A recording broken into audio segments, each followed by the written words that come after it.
it's calm for now. But don't be fooled, it's just the vow of storms to come. They'll hit again, it's not over till the very soul.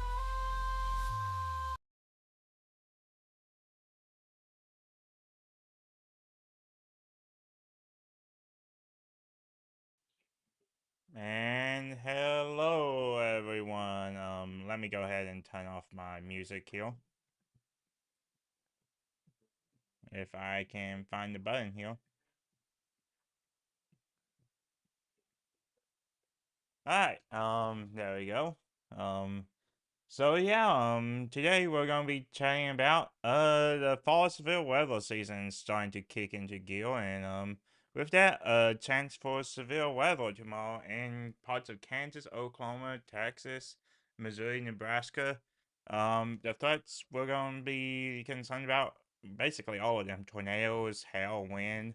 Really, the only thing we aren't expecting too much of is flooding. Even though the ground's dry, we don't think we're gonna have enough persistent moisture for flooding to become a concern for tomorrow. Um, Go ahead and get some stuff queued up here. But what you're seeing now is I just wanted to highlight basically one of the mechanisms that's gonna provide for this severe weather event tomorrow, and that's this cold front right here. Hold on just a second. Um,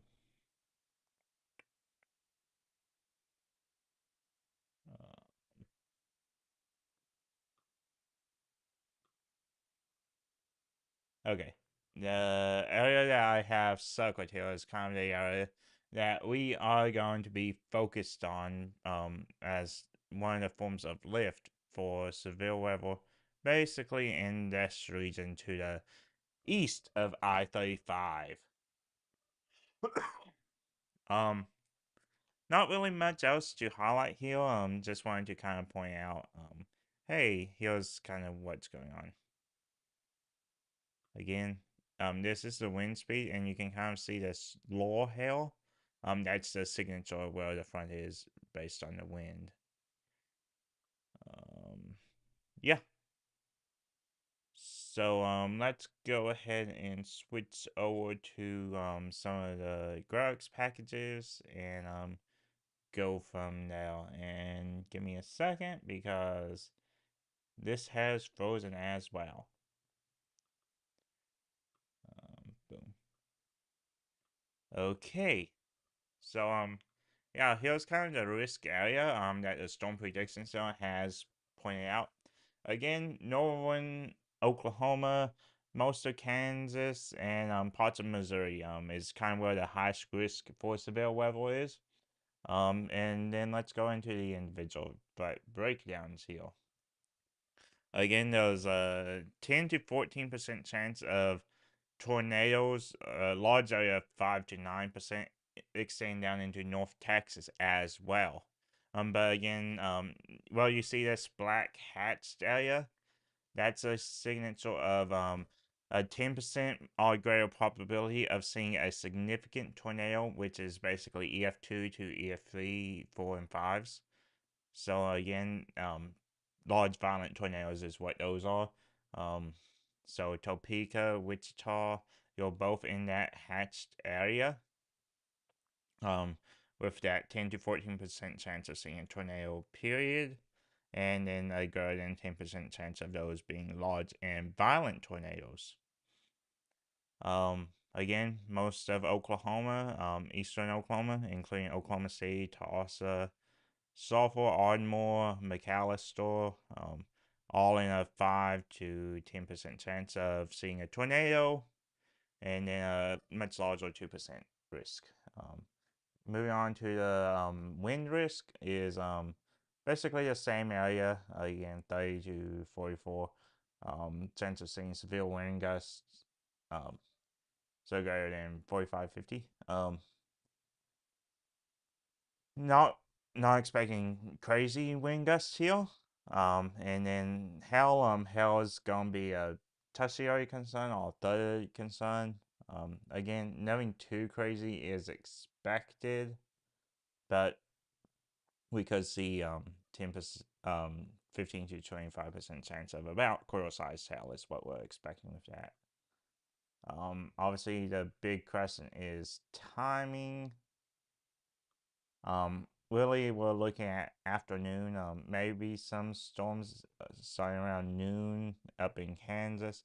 And the general motion of these storms are going to be to the east.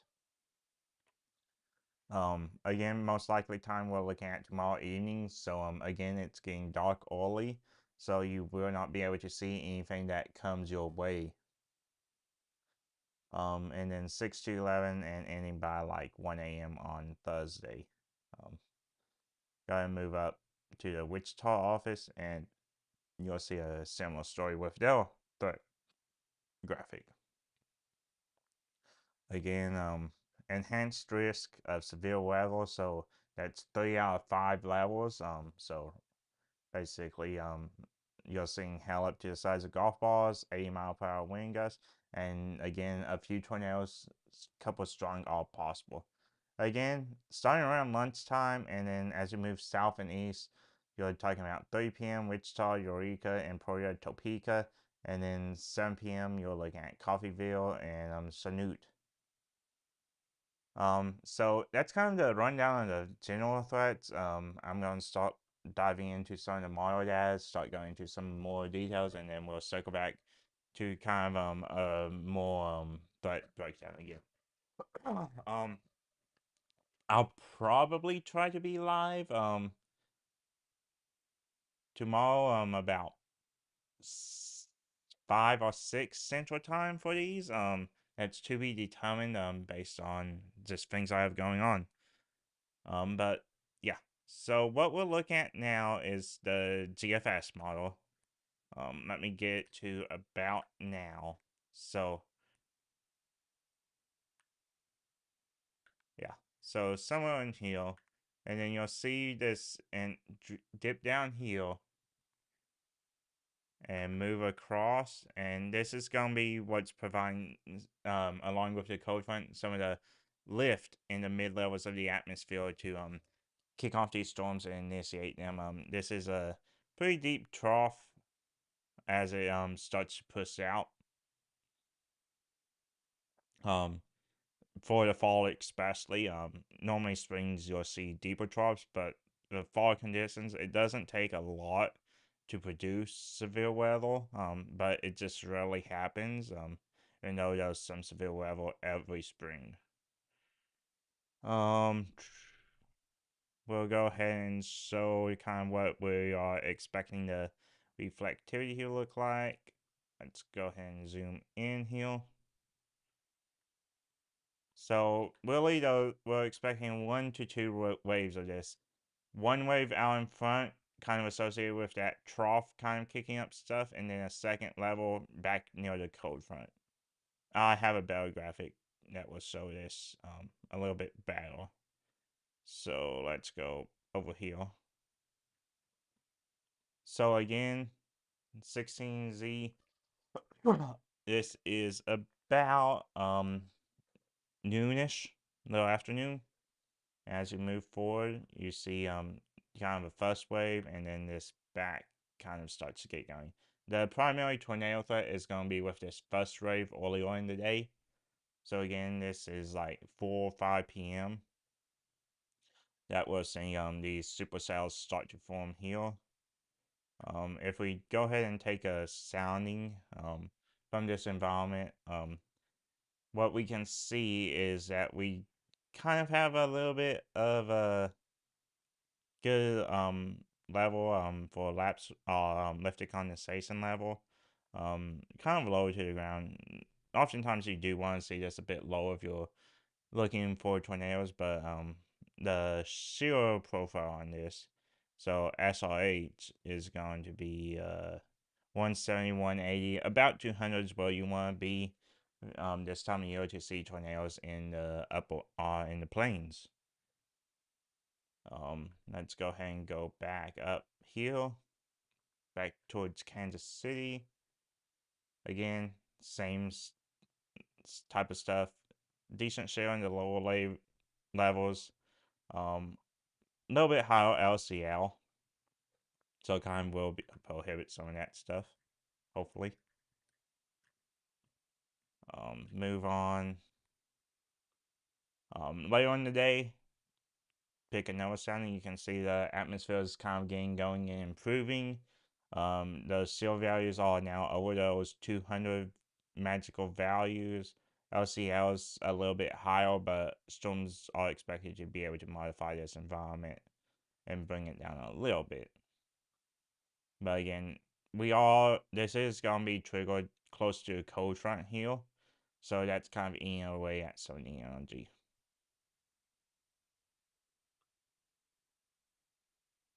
So again, two waves. This earlier wave is probably gonna be the bell chance for tornadoes, and this second wave is gonna be the wind and hail threat primarily. So if I take a look at this, you can see we still do have that tornado possible on this.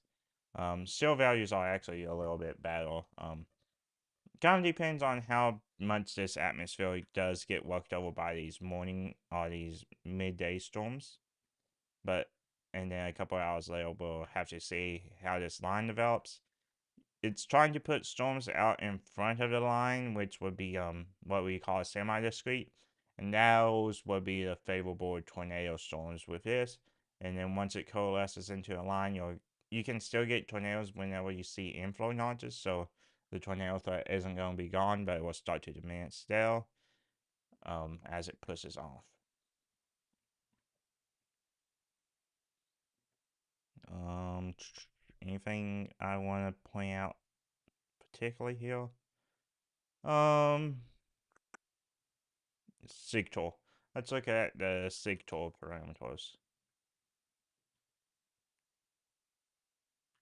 So again, this is just one of the composites that make it kind of easier to say, hey, something may be going on here.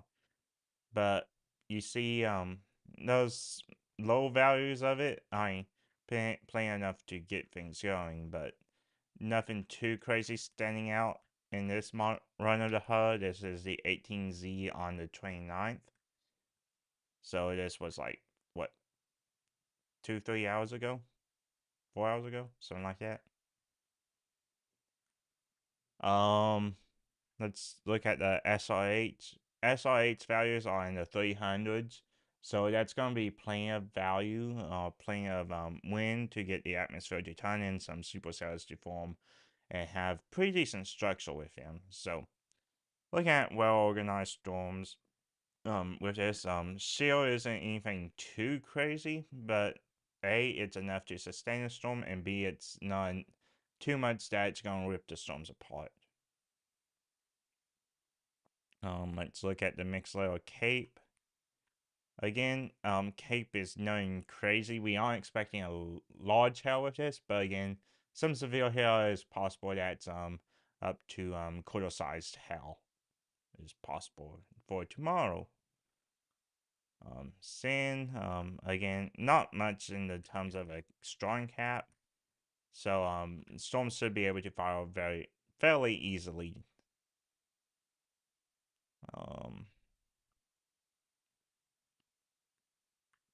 This is just kind of showing, what we expect, supercells to kind of be. This is kind of updraft helicity, and it will just kind of point that out. Kind of like, okay, there's gonna be a few supercells here, but maybe one or two that's strong, but again, nothing too insane with this system tomorrow.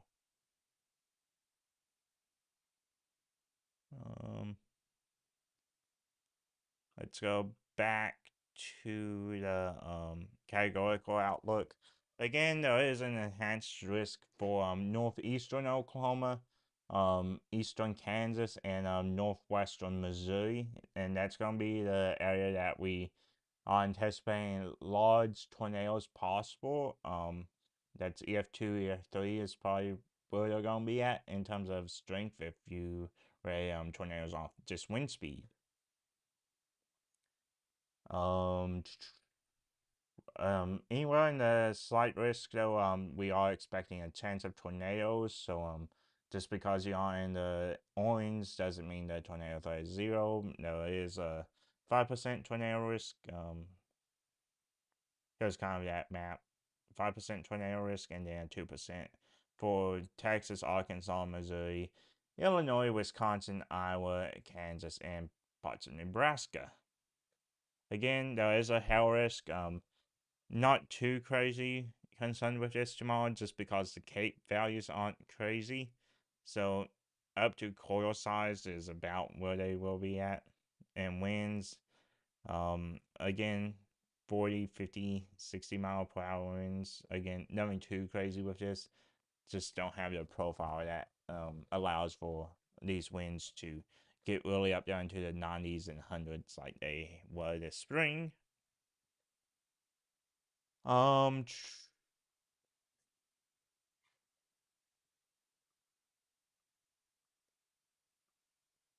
See if there's anything I wanted to cover but haven't.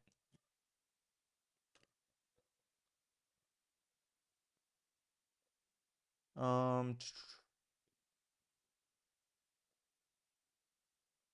Strong severe thunderstorms capable of producing large hail, damaging winds, and a few tornadoes are expected Wednesday. Again, afternoon and evening, starting around noon in eastern or the western parts of the warning or the risk areas, and then moving south and eastward throughout the day.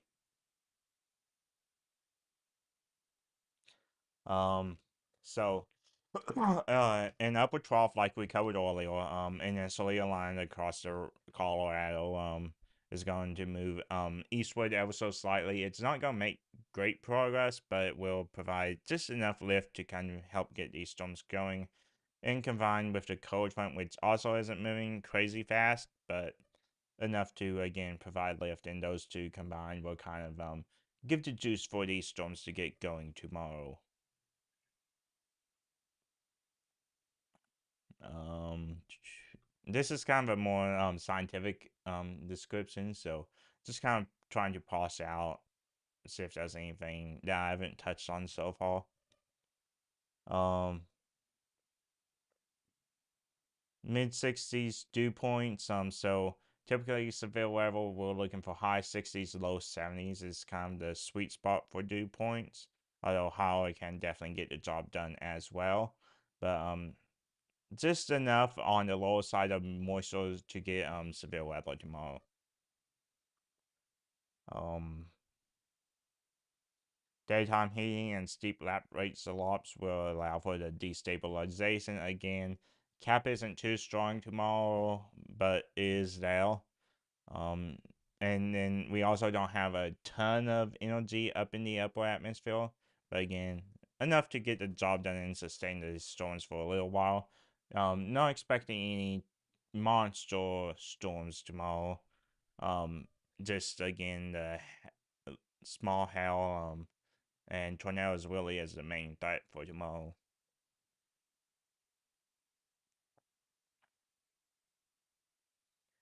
Um, So again, here's kind of a risk area. North Texas, it's kind of cut off in this graphic, but it is a slight risk and marginal risk for that area, including the DFW area. Wichita, Topeka, Kansas City is kind of going to be the main area that we'll focus on tomorrow. Again, these are where the large violent tornadoes are possible, as seen in this graphic.